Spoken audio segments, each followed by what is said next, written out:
Deixa eu começar com uma verdade meio incômoda. Todo mundo já se sabotou. A diferença é que uns admitem, outros fingem que não, ou nem percebem que estão fazendo isso.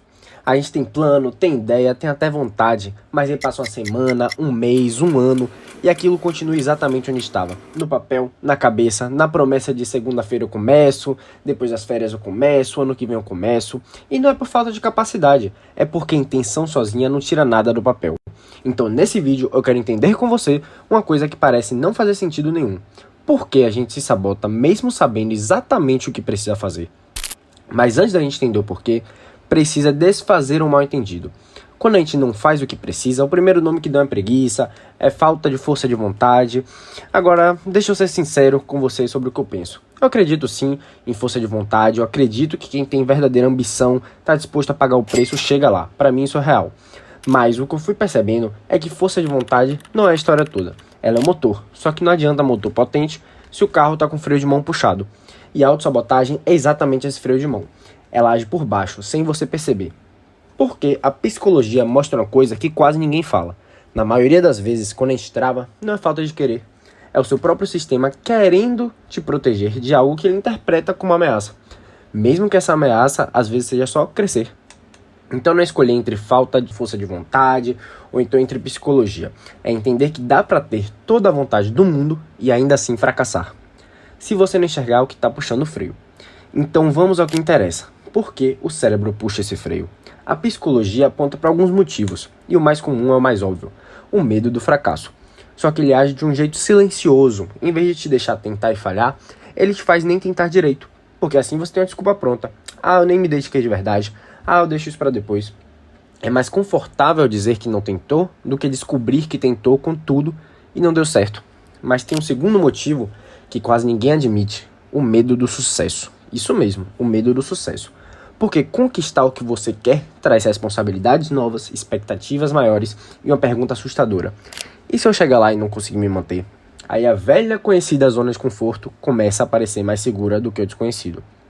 O Abraham Maslow, um dos maiores nomes da psicologia, resumiu isso de um jeito que me marcou.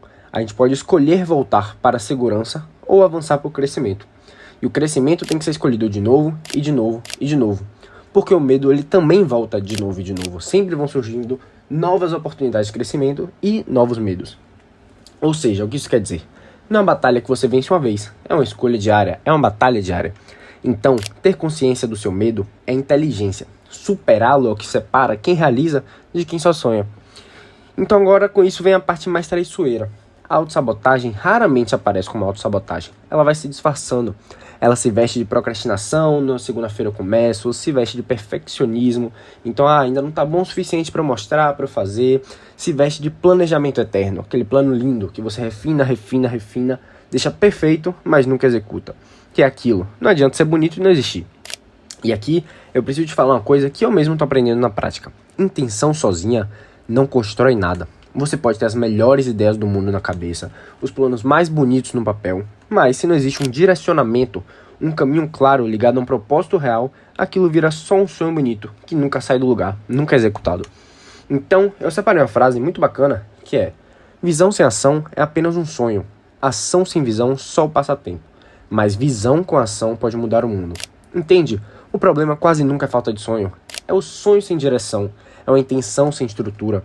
E enquanto a gente fica só na intenção, a autossabotagem agradece. Porque ela adora quando você se sente ocupado, planejado. Aquela dopamina que nunca se expõe de verdade no que está fazendo. Então, se não é preguiça e força de vontade sozinha, o que resolve? Bom, eu vou ser direto. O maior antídoto para a autossabotagem é uma coisa que quase ninguém quer ouvir. É agir antes de se sentir pronto. Porque aqui tá a grande mentira que a autossabotagem te conta. Espera ficar pronto, espera ter mais certeza, mais preparo, mais confiança, vê se você realmente quer, e aí você começa. E esse momento nunca chega, porque não é assim que funciona. A confiança, ela não vem antes da ação, ela vem da ação. Você não fica pronto e depois faz, você faz e é fazendo que você fica pronto. Cada passo que você dá, mesmo tremendo, mesmo inseguro, te ensina o que nenhum planejamento vai te ensinar. Você aprende no processo, erra no processo, se ajusta no processo. O preparo ela é uma consequência da prática, não um pré-requisito para ela existir. E olha, não sou eu inventando isso. O próprio fundador do LinkedIn mesmo tem uma frase provocadora. Se você não tem vergonha da primeira versão do que você lançou tarde demais. Ou seja, os caras que chegaram lá não esperaram estar prontos. Eles começaram no meio da dúvida e aí sim foram lapidando o seu caminho, claro. Mas agora tem um detalhe que amarra tudo. Agir sem direção não adianta, vira só correria. Por isso, a virada real é juntar as duas coisas. Direção para saber para onde ir e ação imperfeita para realmente sair do lugar. O passo ele não precisa ser grande, precisa ser real e precisa ser o quanto antes. Porque toda vez que você age, antes de se sentir pronto, você vai desarmando essa autossabotagem no detalhe onde ela é mais forte, a espera. E eu tô trazendo tudo isso não é porque eu me acho dono da verdade ou porque eu já venci essa batalha. Não venci, ninguém vence de vez. É um processo. Mas tem uma coisa que eu acredito de verdade. A maioria das pessoas não fracassa por falta de talento nem por falta de oportunidade. Ela fracassa por ficar esperando o medo passar, esperando estar pronta, esperando o momento perfeito, que não existe. E eu não quero ser esse tipo de pessoa. Eu prefiro agir com medo do que não agir de jeito nenhum. Prefiro fazer imperfeito e ajustar do que ter um plano perfeito, guardado numa gaveta para sempre e nunca executar. Porque no fim das contas, a autossabotagem ela se alimenta de uma coisa só, da sua espera. E toda vez que você decide agir, mesmo sem estar 100%, você tira o combustível dela. Não é sobre nunca mais sabotar, é sobre perceber mais rápido quando você está fazendo isso. E escolher o movimento, mesmo que pequeno, mesmo que com a mão tremendo.